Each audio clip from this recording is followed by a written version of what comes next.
Hello everyone, मैं हूं आपका फ्रेंड एडवोकेट गितेश चंद्रा और आज मैं आपके लिए एक बहुत ही इंपॉर्टेंट टॉपिक पे वीडियो लेकर के आया हूं। तो इस वीडियो को आप लगातार देखेंगे तो बहुत कुछ जान पाएंगे, बहुत कुछ समझ पाएंगे।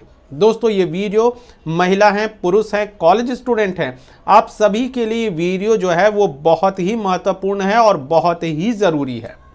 दोस्तों, आज मैं आपको बजट के बारे में बताने जा रहा हूं, तो इस वीडियो को बहुत ध्यान से आप देखेंगे और समझने की कोशिश करेंगे। दोस्तों, हमारा जो बजट है 2025 का जो बजट है वो पेश हो चुका है। अब जब बात आती है बजट की, तो हमारे देश में कुछ ही लोग हैं जो बजट को देखते हैं, बजट को समझने की कोशिश करते हैं। आज भी हमारे देश में जितने भी लोग जो गांव में रहते हैं, यहाँ तक कि शहरों में रहने वाले लोग भी बजट पर विशेष ध्यान नहीं देते हैं। जो गांव में किसान हैं वो भी बजट का मतलब तक नहीं समझते हैं कि बजट होता क्या है, क्यों ये ज़रूरी है, इसकी क्या इम्पोर्टेंस है, इसमें क्या बातें कही जा रही हैं। इन सभी बातों को सभी व्यक्ति जो हैं, जो गांव में ज़्यादातर लोग हैं, इसे नज़रअंदाज कर देते हैं। तो दोस्तों, जो भी आप गांव में हैं, महिला हैं, पुरुष हैं, कम पढ़े लिखे हैं, पढ़े लिखे हैं, कोई फ़र्क नहीं पड़ता है, लेकिन आपको बजट के बारे में जानकारी होना बेहद ज़रूरी है। अब बजट को आप कैसे समझेंगे? दोस्तों, बजट क्या है? बजट वही है जो आप अपने घर में पैसे जिस तरह से आप खर्च करते हैं। मान लीजिए कि आपके पास 5,000 रुपये हैं, उनमें से 1,000 रुपये का आपने राशन खरीद लिया, खाने की चीज़ें खरीद ली, कुछ पैसे आपने खेती बाड़ी में लगा दिए, कुछ पैसे आपने कपड़े खरीदने में लगा दिए, कुछ पैसे आपने बच्चों के ऊपर खर्च किया और कुछ पैसे आपने सेविंग्स किए। यानी 5,000 रुपये अगर आपके पास है, उदाहरण के तौर पे मैं बता रहा हूँ, तो उन पैसों को आपको कैसे खर्च करना है ये आपके दिमाग में पहले से सेट होता है। आप पहले से निर्धारित कर लेते हैं कि इस चीज़ पे हमें इतने पैसे खर्च करने हैं। बस यही है बजट। बजट का मतलब यही है। अब सरकार जो बजट पेश करती है, यानी सरकार जो है किस तरह से अपने काम को करेगी, किस तरह के लोगों को क्या छूट देगी, किस तरह के व्यापार में वो बढ़ोतरी करेगी या किसके विकास में किस तरह का काम करेगी, इन सभी बातों का ही जिक्र बजट में होता है और बजट के अनुसार ही सरकार जो है वो काम करती है। सरकार किसी की भी हो, हर सरकार जो है उसका नियम है कि उसे बजट बनाना पड़ेगा, बजट पेश करना पड़ेगा। दोस्तों, कई बार ऐसा होता है कि जब इलेक्शंस आते हैं तो इलेक्शंस के समय में गांव में बहुत तरह की बातें कही जाती हैं, बहुत सारे वादे किए जाते हैं, लेकिन फिर 5 साल के बाद लोग समझ नहीं पाते हैं कि पिछली सरकार ने क्या कहा था, उन्होंने क्या काम किया था। या कोई व्यक्ति ये बता देते हैं कि ये सरकार ने काम नहीं किया, तो गांव वाले समझ जाते हैं कि ये सरकार ने काम नहीं किया। या फिर कोई बता देते हैं कि नहीं, सरकार ने बहुत अच्छा काम किया, तो लोग सोचते हैं बहुत अच्छा काम किया। यानी कि गांवों में ये स्थिति बनी रहती है कि वो समझ ही नहीं पाते हैं कि बजट की इम्पोर्टेंस क्या है, और जो व्यक्ति, सामने वाला व्यक्ति जो आकर के हमसे वोट मांग रहा है, वो व्यक्ति जो है वो सही बोल रहा है, गलत बोल रहा है, या अपने बारे में गलत प्रशंसा कर रहा है, या क्या बताना चाह रहा है, हम समझ नहीं पाते हैं। गांव के लोग समझ नहीं पाते हैं। तो आपको समझना बजट को बेहद ज़रूरी है। दोस्तों, बजट में कई तरह की बातें आती हैं। यहाँ पे बात आती है टैक्स की, यानी कि कर जो आप चुकाते हैं। अब आप कहेंगे हम तो कर जो है चुकाते नहीं हैं।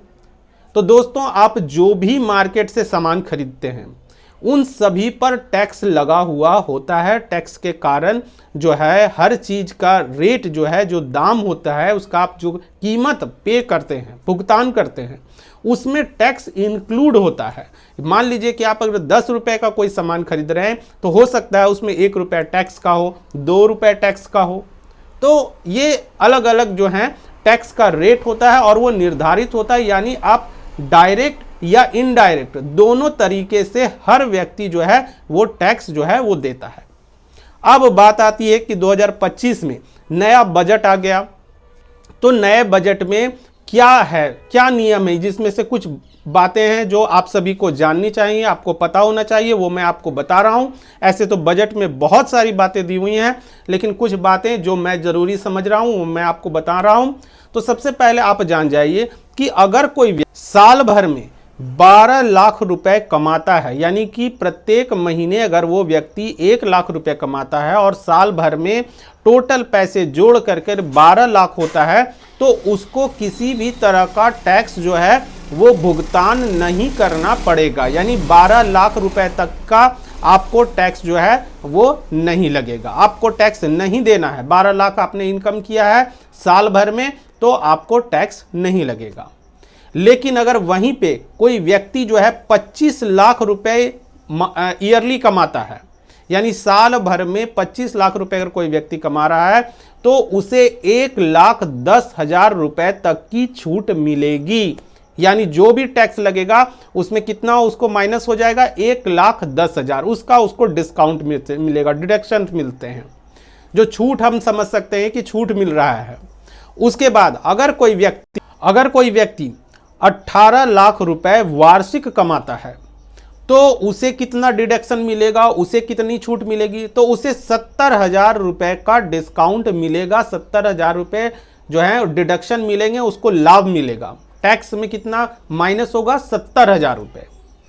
उसके बाद एक बहुत बड़ी बात है जो किसान मित्रों के लिए है।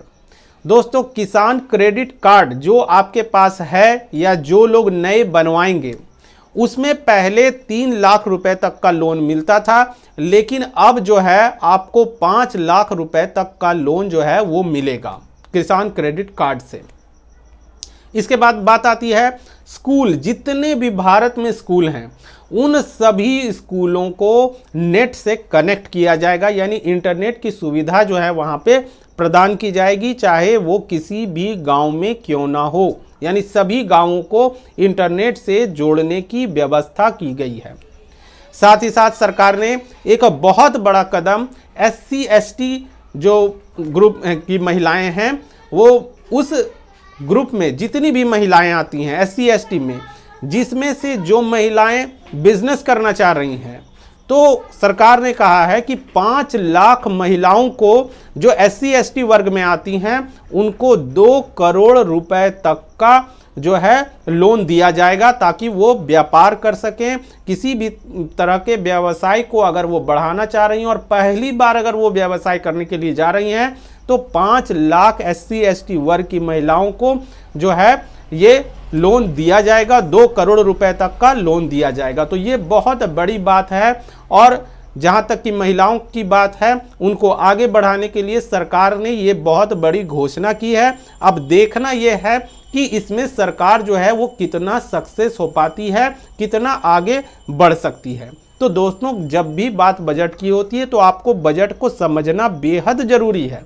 अगर आप बजट को नहीं समझेंगे तो आप नहीं समझ पाएंगे कि सरकार ने हमें जो है, जिस सरकार को हमने वोट दिया, जिस सरकार को हमने आगे बढ़ाया, वो सरकार हमारे साथ कैसा व्यवहार कर रही है।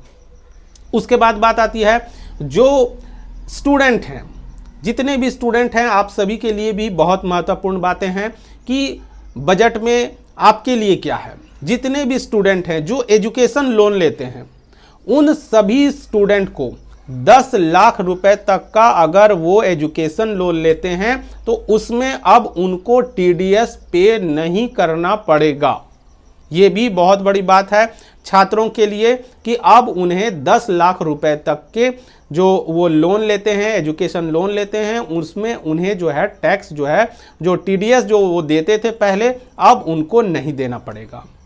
उसके बाद बात आती है वृद्ध व्यक्ति, यानी सीनियर सिटीजन में जो भी व्यक्ति आ रहे हैं, उनको जो है 1 लाख रुपए तक की जो है टैक्स में छूट दी गई है। तो दोस्तों, बजट में जो कुछ बातें थी, ऐसे तो बजट बहुत बड़ी है, बहुत बातें उनमें दी हुई हैं, लेकिन जो बातें मुझे इम्पॉर्टेंट लगी हैं वो मैंने आपको बताया है। तो अगर आप बजट पेश हुआ है, बजट का न्यूज़पेपर अगर आपके पास है, अगर आप ऑनलाइन भी देखते हैं, तो बजट को ज़रूर पढ़ें और समझने की कोशिश करें। जब तक आप जागरूक नहीं होंगे तब तक आप किसी भी चीज में उसका लाभ नहीं ले पाएंगे, सरकार की योजनाओं को सही तरीके से आप समझ नहीं पाएंगे। तो दोस्तों ये थी मेरी वीडियो। अगर वीडियो को पसंद आई हो तो इस वीडियो को लाइक, कमेंट और शेयर करें। Thank you. जय हिंद, जय भारत।